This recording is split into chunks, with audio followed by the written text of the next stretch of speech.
सिद्धेभ्यः। ओम नमः सिद्धेभ्यः। देवायुदेव चिंतामणि पार्श्वनाथ भगवान की जय। गुरुदेव आचार्य श्री सुमति सागर जी महाराज की जय। आचार्य श्री विमल सागर जी महाराज की जय। ये जैन धर्म की संस्कृति और जैन धर्म, किसी धर्म का विकास होता है, किसी धर्म की उन्नति होती है, तो आज पंचम काल में भगवान महावीर स्वामी नहीं हैं, रिद्धिधारी मुनि नहीं हैं। आज पंचम काल में कोई जैन धर्म की ध्वजा को फैलाने वाले हैं तो हमारे दिगंबर साधु हैं। किसी भी धर्म का विकास होता है उनकी श्रवण संस्कृति के द्वारा ही उस धर्म का विकास होता है। ऐसा कोई सा धर्म नहीं है जिसके अंदर संत नहीं पाए जाते हो और मंत्र नहीं पाया जाता हो। मुस्लिम धर्म में पारदी पाए जाते हैं, मौलवी पाए जाते हैं, ईसाई धर्म में पारदी पाए जाते हैं, हिंदू संप्रदाय में भी संत पाए जाते हैं, आर्य समाज में संत पाए जाते हैं, सिखों में सिख गुरु पाए जाते हैं, श्वेतांबरों में श्वेतांबर साधु पाए जाते हैं और दिगंबरों में दिगंबर साधु पाए जाते हैं। भगवान महावीर स्वामी ने ग्रंथों में जो आचार्य मुनिचर्या लिखी है, जो मोक्ष का मार्ग लिखा है, उस भगवान महावीर स्वामी ने किस प्रकार त्याग संयम को अपना करके अपनी इंद्रियों को विजय को प्राप्त करके कैसे मोक्ष को मार्ग को चलाया, कैसे धर्म की प्रभावना की। आज पंचम काल में तीर्थंकर नहीं है। आज हमारे आचार्य परमेष्टि तीर्थंकरों के बाद, अनंतों के बाद आचार्य परमेष्टि का नंबर आता है। आज आचार्य परमेष्टि एक ऐसे परमेष्टि हैं जो शिष्यों को दीक्षा दे करके, शिक्षा दे करके तप और साधना त्याग के द्वारा धर्म की प्रभावना करने में सहयोगी बनते हैं। तो आज भारत के अंदर जो जैन धर्म को जागृत करने में आचार्य परमेष्ठियों का सहयोग है, हमारे जैन धर्म में 22वीं शताब्दी के बाद बीच में दिगंबर साधुओं का बनना बंद हो गया था। क्यों? कि विधर्मियों का इतना बोलबाला हो चुका था कि दिगंबर साधुओं को अपनी चर्या निर्वाह करने के लिए बहुत कठिनाइयाँ होती थी। कई स्थान पर दिगंबर साधुओं पे विधर्मी राजाओं ने, विधर्मी लोगों ने अनेक प्रकार के उपसर किए, अनेक प्रकार की मार काट करके वो दिगंबर साधुओं को नष्ट कर दिया था। तो जो भट्टारकों ने इस जैन धर्म की संस्कृति और तीर्थों को बचाया। इसके बाद हम बड़े पुण्यशाली हैं। पुराने जितने रायचंद्र हुए, ध्यानातला हुए, बुद्धिजन हुए, पूजन बनाने वाले हुए, रायचंद जी हुए, बनारसी जात हुए, अपनी वेदना को लिख गए, ग्रंथों में लिख गए हैं कि दिल बड़ा बेचैन है, साधु दर्श पाता नहीं, मन में आता हूं मैं साधु बन जाऊं, पर साधु बिना साधु बना जाता नहीं। जब तक हमारे जीवन में कोई मार्गदर्शन करने वाला नहीं है, मार्ग को दिखाने वाला नहीं है, जब तक व्यक्ति के परिणाम त्याग और संयम की ओर नहीं बढ़ते। तो आज 12वीं शताब्दी के बाद ही आज व्यक्ति को 20वीं 19वीं शताब्दी में दिगंबर साधुओं के दर्शन हो रहे हैं। तो आज भारत के अंदर 3 आचार्य हुए हैं। आचार्य शांति सागर चक्रवर्ती हुए हैं। उनको कोई दीक्षा देने वाला नहीं था। एक भट्टारक से दीक्षा लेकर के वो दिगंबर साधु बने। एक आदि सागर अकलीकरण हुए हैं,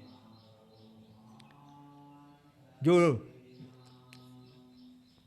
कर्नाटक के अंदर सांगली, महाराष्ट्र में सांगली के जिले में एक अकलंकी गांव है, आदि सागर अकलंकी हुए हैं। उन्होंने आचार्यों ने दिगंबर परंपरा को जीवित किया है। और एक उदयपुर के पास आचार्य शांति सागर छाणी, उन्होंने 60 में दिगंबर मूर्ति के सामने, उनको दीक्षा वाले देने वाला नहीं था, हमारे साधु परंपरा समाप्त हो गई थी, तो उन्होंने भगवान मूर्ति के सामने दिगंबर मूर्ति को धारण किया। तो आज जो भारत के अंदर 3 आचार्यों की देन है, जो आज भारत के अंदर 1500 पिछियाँ देखने को मिल रही हैं। हम बड़े पुण्यशाली हैं, लोगों को दिगंबर साधुओं के दर्शन नहीं होते थे, और आज 19वीं शताब्दी 20वीं शताब्दी के लोगों को आज दिगंबर साधुओं के दर्शन हो रहे हैं। आदि सागर अकलीकरण त्याग तपस्वी थे आचार्य, उनकी परंपरा में आचार्य महावीर कीर्ति बड़े तपस्वी से हफ्ते में 1 दिन हार करते थे और क्षेत्रों पर अपनी ज्ञान ध्यान तप साधना में लगे रहते थे। इसके बाद आचार्य महावीर कीर्ति के शिष्य जो हुए हैं आचार्य श्री विमल सागर जी, जिनको कोई नहीं जानता, जिनके अंदर करुणा वात्सल्य कूट कूट के भरा है। दिगंबर संस्कृति के उद्धार के लिए चाहे छोटा हो चाहे बड़ा हो चाहे दीन हो, हर जीवों की उनके अंदर वात्सल्य बना रहता था कि कैसे इन व्यक्तियों को दुखों को दूर किया जाए। उनके चरणों में कोई भी व्यक्ति जाता था, रात भर अपनी तप साधना करते थे और दिन के अंदर प्रवचन करते थे लोगों को। कोई दर्शन करने आता था, कोई वात्सल्य आते थे, कोई परिवार से दुखी है, कोई अपने व्यापार से दुखी है, कोई शरीर से रोगों से दुखी है। विमल सागर जी का कहना था कि आज व्यक्ति, अब आप कोई तर्क करे कि आचार्य विमल सागर जी महाराज जी ऐसे मंत्र तंत्र क्यों करते थे, तो आचार्य विमल सागर जी का कहना था कि आज हमारे जैन व्यक्ति दुखी व्यक्ति होगा, वो व्यक्ति धर्म नहीं कर पाएगा। जब तक उसके अंदर समृद्धि नहीं होगी, शांति नहीं होगी, टेंशन मुक्त जीवन नहीं होगा, जब तक वो व्यक्ति धर्म को नहीं कर पाएगा। तो आचार्य विमल सागर जी महाराज जी यही कहते थे, अगर हम, और वो रमोकार मंत्र का जाप बताते थे कि रात्रि को उठ करके लाल कपड़े पहन करके 3 बजे से लेकर के 4 बजे तक 5 बजे तक रमोकार मंत्र का जाप करो। कहीं किसी अन्य कुदेवों के पास जाने की आवश्यकता नहीं है, किसी मुल्ला मौलवी मजार में जाने की आवश्यकता नहीं है, किसी देवी देवता के पास जाने की आवश्यकता नहीं है। आपको ये दिगंबर साधु के द्वारा दिया हुआ मंत्र वो कल्याणकारी होता था। तो अनेक प्रकार के जो व्यक्ति अनेक प्रकार की बाधाओं से दुखी थे, खोटे देवों के पास जा रहे थे, खोटे साधुओं के पास जा रहे थे, विमल सागर जी महाराज जी ने अपनी त्याग संयम की साधना को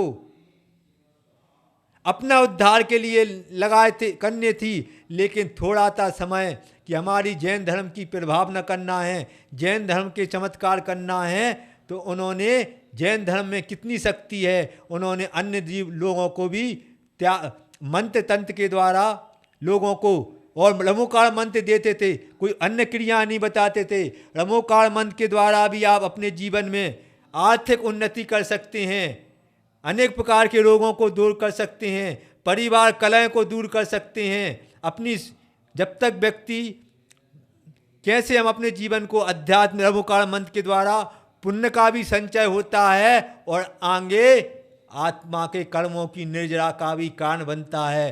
तो ये जैन धर्म सुख शांति के साथ और मोक्ष सुख की भी शांति करता है। हम ब्रह्मचारी अवस्था में सोनागिर जी में आचार्य श्री विमल सागर जी के दर्शन करने को इच्छा थी। बहुत नाम सुना था, उनके शिष्य हमारे नगर के अंदर आए थे, तो बहुत हमने पत्रिकाओं में विमल सागर जी का नाम सुना था कि विमल सागर जी महाराज जी बहुत तपस्वी साधु हैं। हमारे अंदर आचार्य श्री के दर्शन करने की बहुत जिज्ञासा थी, पिपासा थी। तो आचार्य श्री विमल सागर जी के दर्शन करने, उस समय उनकी जन्म जयंती मनाई जा रही थी। मंचों पर उनके दर्शन किए हमने, केशवन किए, और उनकी रात्रि को वैयावृत्ति करने गए। आचार्य श्री विमल सागर जी महाराज जी अपनी ध्यान मुद्रा में बैठे हुए थे, उनकी हमने वैयावृत्ति की, लेकिन वो अपनी ध्यान में मगन रहे। कौन हमारे पाँव की वैयावृत्ति करके चला गया, कौन हमारी पीठ की मालिश करके चला गया, वो तो अपने ध्यान में विचलित नहीं हुए। इस प्रकार की ध्यान साधना करते थे। और पूरे संघ के अंदर कोई भी संघ का साधु आ जाए, कोई भी व्यक्ति आ जाए, चाहे कितना गरीब व्यक्ति आ जाए, कोई भी बाधा होती है, वो प्रेम से बात चलते आदि आशीर्वाद दे करके उसकी वेदना दूर करते थे। और हमने कहा भाई हमको कोई कल्याण का मार्ग का बताओ, तो आचार्य विमल सागर जी ने कहा कि बेटा तुम अपने जीवन में आत्मा कल्याण करना है तो रमोकार मंत्र का जाप करो। उनके द्वारा किसी जित व्यक्ति को आचार्य, कई लोगों ने बताया है कि हम जीवन में बहुत परेशान थे, जब से आचार्य विमल सागर जी को हमारा आशीर्वाद मिला है, जब से विमल सागर जी महाराज जी ने हमको पिछी दी है या हमको रमोकार मंत्र का जाप का प्रेम दिया है, हमने उनकी आज्ञा का पालन करके रमोकार मंत्र का जाप दिया है, हमारी आर्थिक उन्नति हुई है, हमारे परिवार में जो अशांति थी वो परिवार में भी सुख शांति भरी है। और जब से जीव रमोकार मंत्र की जाप से पूजन भक्ति के द्वारा और लोगों को सर मार पे धर्म पे मार लगाया। साधु अवस्था में आचार्य विमल सागर जी महाराज जी सिकल जी में थे और उपाध्याय श्री ज्ञान सागर जी महाराज जी और हम दोनों सिकल जी की आत्ता गए। उनके अंदर जिसकी गुरु के अंदर वात्सल गुण होता है, शिष्यों में भी पूरा वात्सल गुण होता है। आचार्य श्री का पूरा संघ हमको 2 किलोमीटर लेने को लिए पूरा संघ आया। हम इतने थे, छोटे थे साधु के लिए, और इतना बड़ा पूरा संघ, हम सब साधुओं 50 पिछियाँ हमको आगवानी करने के लिए बैंड बाजों के साथ सम्मान के साथ पूरा संघ हमको सिकल जी के अंदर लेने के लिए आया। और आचार्य विमल सागर जी महाराज जी ने जब कमरे के अंदर हम बाहर खड़े हुए, आचार्य विमल सागर जी महाराज जी अंदर शांति धारा करा रहे थे, अभिषेक करने की पूर्ण हो गए थे, और आचार्य श्री बाहर आए और हम जैसे छोटे शिष्यों को अपने गले लगा लिया। हम देख कर कितने बड़े आचार्य, हम आचार्य श्री के पास जाने में कपकपी लगती थी, लेकिन उन्होंने हमको किसी आचार्य के पास जाने में, दर्शन करने में डर लगता था, लेकिन उन्होंने तो अपने कमरे से बाहर आकर के और हमको गले से लगा करके अपने पास बिठाया। उन्होंने ये नहीं कहा मैं आचार्य हूँ, उनके अंदर अहंकार नहीं था, मैं आचार्य हूँ, ये छोटा सा साधु हमारे पास आया है और ज़्यादा करके बैठ जाएं। उनके अंदर ये भाव नहीं था कि छोटे साधु को हम इतने बड़े आचार्य गले लगा रहे हैं। उनके अंदर ये नहीं था, उनके अंदर वात्सल गुण था, अतिथि सत्कार का गुण था। जैन धर्म में जो सम्यक दृष्टि जीव होता है वो है ना साधर्मी बाई से, जैसे गाय बछड़े से प्रीत करती है, वैसी उनके अंदर प्रीति भाव थी कि जब तक साधर्मी बाइयों में प्रेम नहीं होगा।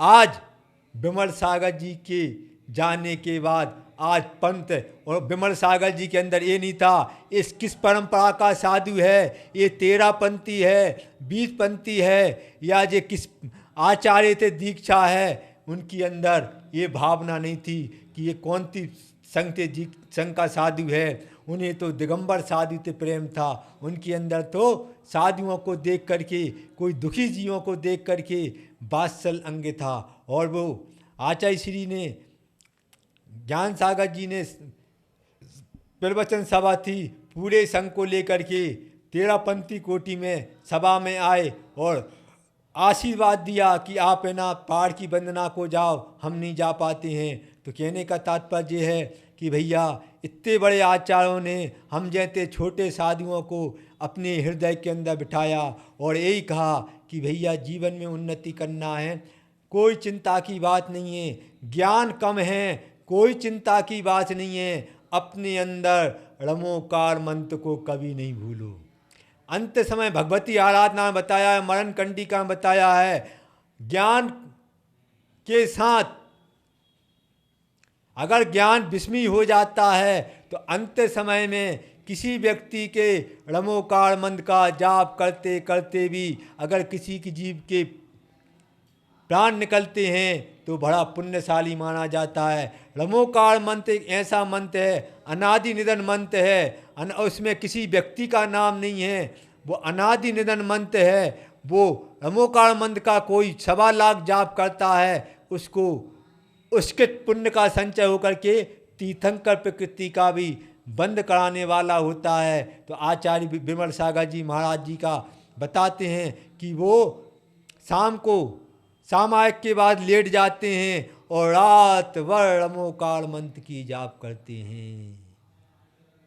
जाप करते हो मॉर्निंग में जिनको भी आशीर्वाद दिया है, आज वो व्यक्ति बहुत संपन्नशाली, करोड़ों में और आर्थिक उन्नति और सब प्रकार की सुख समृद्धि में उन्होंने आगे बढ़ाया है। आज ऐसे आचार्य को खो करके आज हम अनाथ महसूस कर रहे हैं कि विमल सागर होते तो आज हम साधु समाजों में जो 13 पंथ है, कहीं 20 पंथ है, कहीं और बातों को लेकर के विघटन पैदा हो रहा है। आज हम विमल सागर जी को खो करके आज हम साधु समाज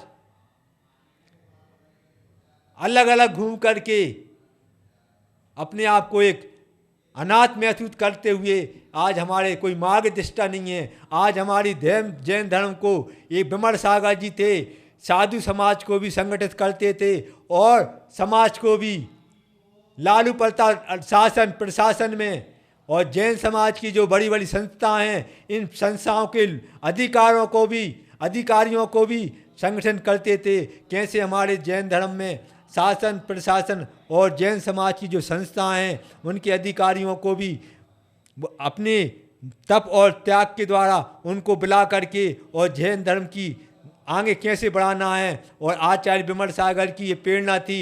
इस शिखर जी को का जो समस्या है उसको श्वेतांबर दिगंबर का जो विवाद है उसकी विमल सागर जी महाराज जी की ये पूरी भावना थी कि दोनों एक हो जाएं। विमल सागर जी की भावना थी ये शासन प्रशासन भी हमारे शिखर जी की रक्षा में सहयोगी बने। लेकिन जो विमल सागर जी की भावना थी, लेकिन वो कार्य को बहुत बड़ा काम था, लेकिन वो धीरे धीरे होता। इतने भी हमने आचार्य विमल सागर जी के दर्शन करने के बाद हम लौट करके आ रहे थे और 15 दिन बाद पता चला कि आचार्य श्री की समाधि हो गई। पूरे समाज, जैन समाज उनके अभाव को सुन करके एक बहुत बड़ी क्षति का अनुभव किया। ऐसे आचार्य श्री की जब भी हमारे मन में कोई विकल्प होता है, आचार्य विमल सागर जी की तप साधना, ज्ञान ध्यान में तप लेने वाले वात्सल्य गुण को याद करते हैं, तो आज हमारे अंदर भी जब उनकी स्मृति, उनकी वात्सल्य गुण, आज हमको जो साधुओं के प्रति वात्सल्य की जो भावना हमारे अंदर भावना बनी है साधुओं के प्रति, उनको याद करते हैं, साधु संगठन बने हैं। और आज कोई परंपरा में वात्सल्य पाया जाएगा तो आदि सागर अकली कर्ण की परंपरा के साधुओं में जो वात्सल्य गुण पाया जाएगा, अन्य नहीं पाया जाएगा।